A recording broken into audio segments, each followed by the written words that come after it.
ہمارے channel Urdu moral story میں خوش آمدید۔ ہمارے چینل سے روزانہ آپ کو سچی اسلامی کہانیاں سنائی جاتی ہیں۔ ان کہانیوں میں کوئی نہ کوئی ایسا سبق چھپا ہوتا ہے جو آپ کی زندگی سنوار سکتا ہے۔ آج کا واقعہ بھی ایسا ہی ہے۔ چلیے سنتے ہیں آج کی کہانی۔ میں گیٹ کے پاس کرسی پر بیٹھا سڑک پر آنے جانے والوں کو بے دلی سے دیکھ رہا تھا۔ سعود صاحب کے گھر سے آئے ہوئے مجھے ہفتہ بھر ہو چکا تھا، مگر ابھی تک میرا دل یہاں نہیں لگا تھا۔ رہ رہ کر سعود صاحب کا گھر یاد آ رہا تھا، جہاں پورے 8 سال گزارے تھے۔ وہاں مجھے بالکل گھر کا سا ماحول ملا تھا۔ وہ 20ویں گریڈ کے آفیسر تھے، اگرچہ وہ سروس سے ریٹائرڈ ہو چکے تھے، مگر ٹھاٹ باٹ ان کے وہی تھے۔ 2-3 نوکر بھی تھے، جبکہ میں ان کا ڈرائیور تھا۔ سعود صاحب کے 2 بیٹے تھے، دونوں باہر سیٹل تھے۔ اس کوٹھی میں وہ اور ان کی بیگم اکیلے رہتے تھے۔ ان دونوں کا دار و مدار نوکروں پر تھا۔ شکر الحمدللہ، میں شروع سے ایک ایماندار بندہ تھا، ہیرا پھیری میری رگوں میں نہیں تھی، سو میں نے ان کا والد کی طرح خیال رکھا اور ان کے گھر پر یوں نظر رکھتا جیسے میرا اپنا ہی گھر ہو۔ اسی لیے وہ بھی مجھ پر اعتبار کرتے تھے۔ میں ہفتے بعد گاؤں چلا جاتا تھا، جبکہ میری بیوی اور بچہ گاؤں میں رہتے تھے۔ میری زندگی بڑے سکون سے گزر رہی تھی کہ ایک دن سعود صاحب کو ملک سے باہر جانا پڑا۔ ان کے بیٹے انہیں اپنے پاس بلا رہے تھے۔ اب میری نوکری کا مسئلہ آن کھڑا ہوا تھا، مگر نوکری سے زیادہ مجھے اپنے اس شفیق مالک سے دور ہونے کا خیال ستا رہا تھا۔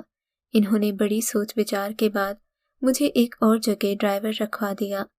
عزیر صاحب سعود صاحب کے بہت اچھے پرانے اور گہرے دوست تھے۔ ان دونوں کا ملنا جلنا اگرچہ آپس میں تھوڑا کم تھا، مگر دونوں کی دوستی بے مثال تھی۔ اس روز سعود صاحب نے مجھ سے کہا، رفیق میاں، یقین کرو مجھے سب سے زیادہ تمہاری فکر تھی کہ جیسے تمہاری نیچر ہے تمہیں اس طرح کی جگہ ملے، مگر تم خوش قسمت ہو کہ تمہیں عزیر صاحب جیسا کھرا اور اچھا انسان ملا۔ وہ تمہاری قدر کرے گا۔ نوکروں کے معاملے میں وہ بہت زیادہ محتاط ہے، مگر میں نے مکمل ذمہ داری اٹھائی ہے، ورنہ وہ کبھی تم پر اعتبار نہیں کرتا۔ تم بہت اچھے انسان ہو، امید ہے مجھے شرمندہ نہیں کرو گے۔ اس طرح میں عزیر صاحب کے گھر آ گیا۔ وہ بھی ایک اچھے انسان تھے۔ انہوں نے مجھے کھلے دل سے قبول کیا۔ ان کا پہلے والا ڈرائیور کافی بیمار رہنے لگا تھا، سو اس نے نوکری چھوڑ دی تھی۔ ان کا ایک بیٹا اور ایک بیٹی شادی کے بعد بیرون ملک چلے گئے تھے۔ عزیر صاحب کے رشتہ داروں نے ان کی تنہائی کو دیکھتے ہوئے ان کو دوسری شادی کا مشورہ دینا شروع کر دیا۔ تبھی ان کی دوسری شادی ہو گئی، مگر ان کی شادی کو زیادہ عرصہ بھی نہیں گزرا تھا۔ ان کی بیوی ان سے کافی کم عمر تھی، حسین اور جوان تھی، مگر عزیر صاحب بھی بہرحال فٹ فاٹ اور چاق و چوبند تھے، مگر عمر بہرحال چھپائی نہیں جا سکتی۔ خیر یہ ان کا ذاتی معاملہ تھا، مجھے ان کے گھر میں کوئی تکلیف نہیں تھی۔ اگرچہ میں زیادہ ڈیوٹی سے گھبرانے والا انسان نہیں تھا، مگر یہاں تو ڈیوٹی برائے نام تھی، روزمرہ کی ڈیوٹی کوئی نہیں تھی۔ بس کبھی بیگم صاحبہ کو اپنے رشتہ داروں اور شاپنگ کے لیے جانا ہوتا، عزیر صاحب کو بھی ایسے چھوٹے موٹے کام پیش آتے۔ باقی سارا وقت میں اپنے کوارٹر میں ہوتا یا پھر گیٹ کے پاس بیٹھ کر آنے جانے والوں کے لیے گیٹ کھولتا اور بند کرتا، سڑک پر آنے جانے والوں کا نظارہ کرتا تھا۔ اس دن بھی میں عزیر صاحب کو حسن صاحب ان کے دوست کے گھر چھوڑ کر آیا اور گیٹ کے باہر کرسی ڈال کر بیٹھ گیا کہ ایک سوٹڈ بوٹڈ نوجوان کالا چشمہ پہنے بائک پر سے اترا اور مجھے اشارہ کیا کہ میں گیٹ کھول دوں۔ میں نے اس کے اشارے کو نظر انداز کر دیا اور اس کے پاس جا کر ادب سے کہا، جناب عزیر صاحب گھر پر نہیں ہیں، تم گیٹ تو کھولو، میں شاکرہ بی بی سے مل کر چلا جاؤں گا۔ وہ بے پرواہی سے بولا۔ میں سمجھ گیا کہ وہ بیگم صاحب کے رشتہ داروں میں سے ہے، سو میں نے گیٹ کھول دیا۔ وہ اپنی بائک ایک طرف کھڑی کر کے چابیاں لہراتا ہوا اندر چلا گیا۔ جب میں عزیر صاحب کو لینے جا رہا تھا تو وہ بھی چابیاں ہاتھ میں گھماتا باہر آیا اور میرے گاڑی نکالنے سے پہلے ہی اس نے موٹر بائک گیٹ سے نکالی اور چلا گیا۔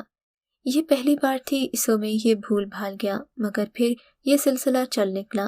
جب بھی عزیر صاحب گھر میں نہ ہوتے وہ آ جاتا اور اندر بیگم صاحبہ کے پاس چلا جاتا، جہاں سے اس کی واپسی 2-3 گھنٹوں سے پہلے نہیں ہوتی تھی۔ اب تو میں پریشان ہو گیا کہ دال میں ضرور کچھ کالا تھا، ورنہ ہر بار ایسا اتفاق تو نہیں ہو سکتا تھا کہ وہ عزیر صاحب کی غیر موجودگی میں ہی آتا۔ ظاہر ہے ایسا وہ جان بوجھ کر کرتا تھا کہ اس کی آمد تبھی ہوتی جب عزیر صاحب گھر پر نہ ہوتے۔ میں کچھ کہتے ہوئے بھی ڈرتا تھا کہ مجھے آئے دن ہی کتنے ہوئے ہیں، ہو سکتا ہے کہ میں ہی غلطی پر ہوتا۔ بات بھی بہت نازک تھی، بات عزت کی تھی اور وہ بھی گھر کی مالکن کی۔ سوچ سوچ کر میرا دماغ پھٹنے لگا۔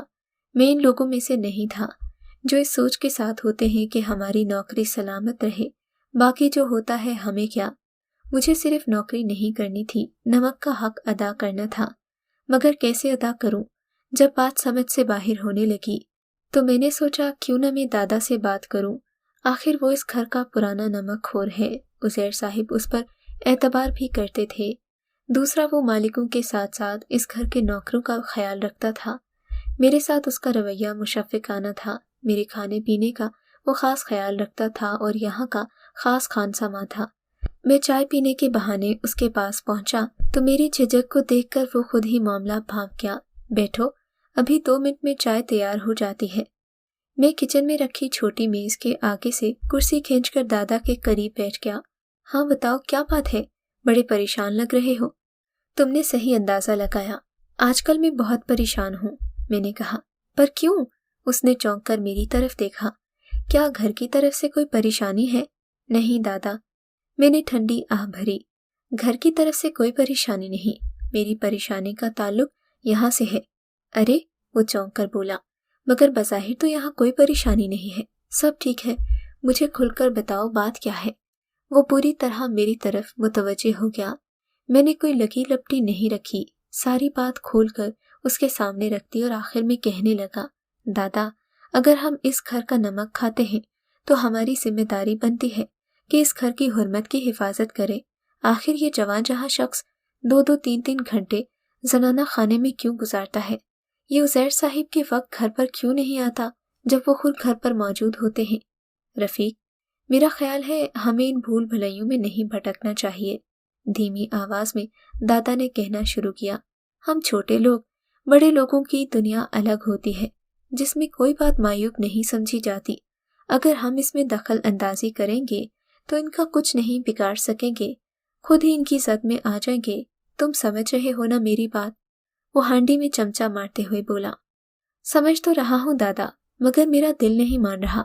غلط بات کو غلط کہنا مومن کی نشانی ہے، پھر چاہے وہ ہم جیسے چھوٹے لوگ ہوں یا عزیر جیسے بڑے لوگ۔ میرا خیال ہے ہمیں یہ معاملہ عزیر صاحب کے علم میں لانا چاہیے، کہیں ایسا نہ ہو کہ معاملہ سر سے اونچا ہو جائے۔ میں تمہیں پھر ایک بار یہی مشورہ دوں گا کہ اپنی نوکری کو اپنے ہاتھوں ختم مت کرو، عزیر صاحب جیسا گھر تمہیں پھر نہیں ملے گا۔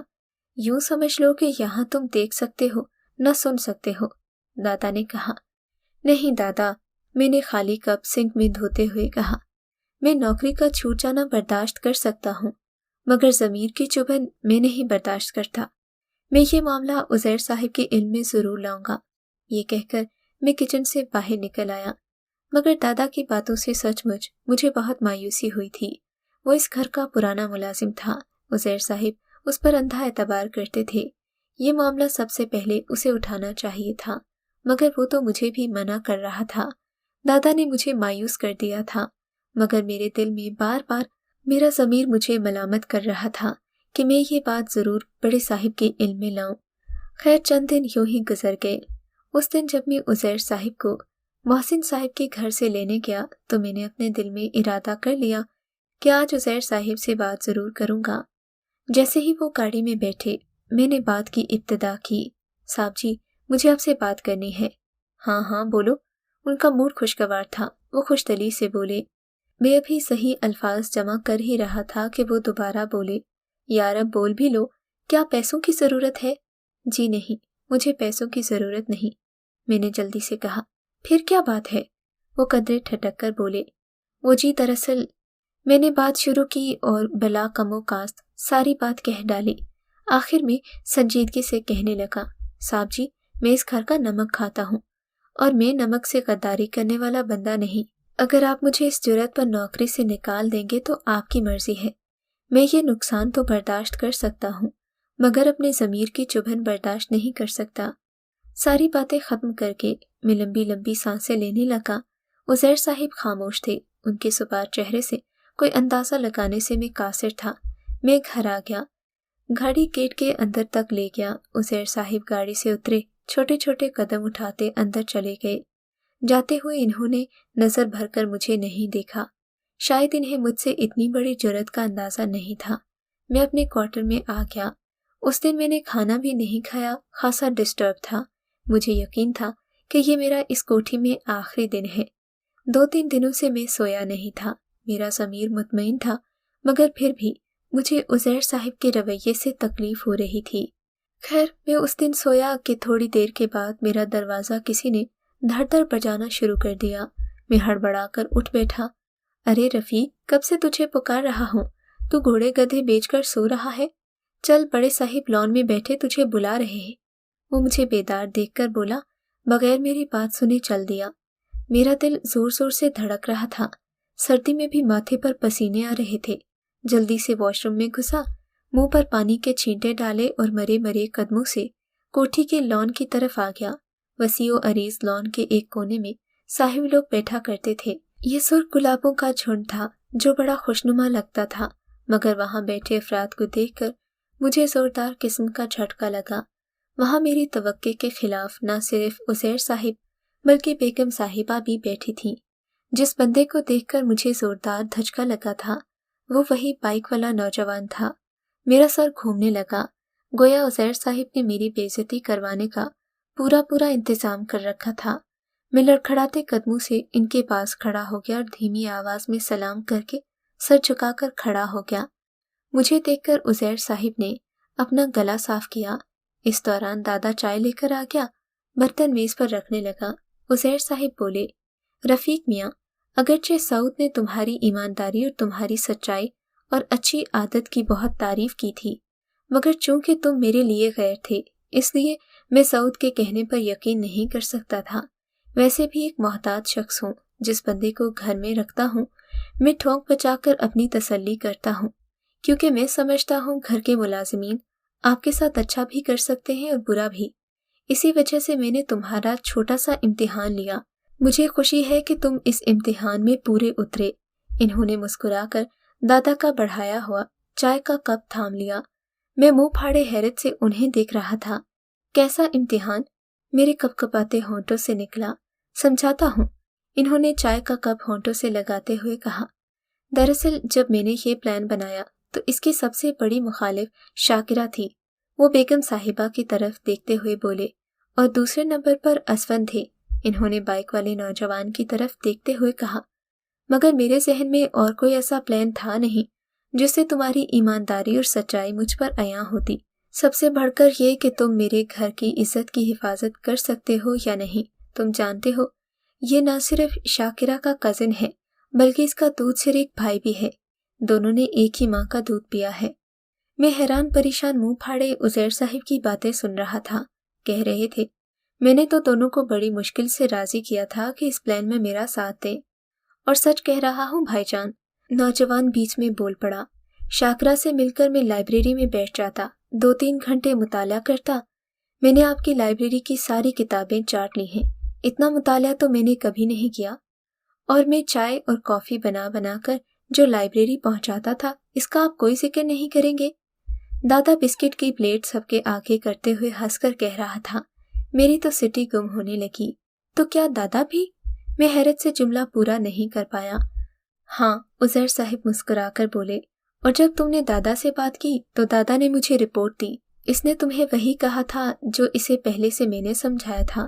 میں جانتا تھا تم اسی سے مشورہ لوگے، مگر رفیق تم نے اس امتحان میں پورے نمبر لے کر ثابت کر دیا کہ تم ایسے شخص ہو کہ تم پر آنکھ بند کر کے اعتبار کیا جا سکتا ہے۔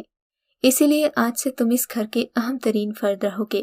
تمہاری تنخواہ بھی ڈبل ہو گئی ہے۔ مجھے یقین نہیں آ رہا تھا کہ میرا رب میری سچائی کا مجھے اتنا بڑا انعام دے گا۔ میں تو سمجھ رہا تھا مجھے دھکے دے کر نکالا جائے گا۔ میری کب توقع تھی کہ مجھے سر آنکھوں پر بٹھایا جائے گا۔ اللہ نے مجھے میری ہی نظروں میں سرخرو کر دیا۔ واقعی وہ جو کرتا ہے اچھا ہی کرتا ہے۔ اگر آپ کو آج کا یہ واقعہ پسند آیا ہے تو اس ویڈیو کو لائک ضرور کیجیے اور اس طرح کے مزید قصے سننے کے لیے ہمارے چینل اردو مورل سٹوری کو سبسکرائب ضرور کیجیے۔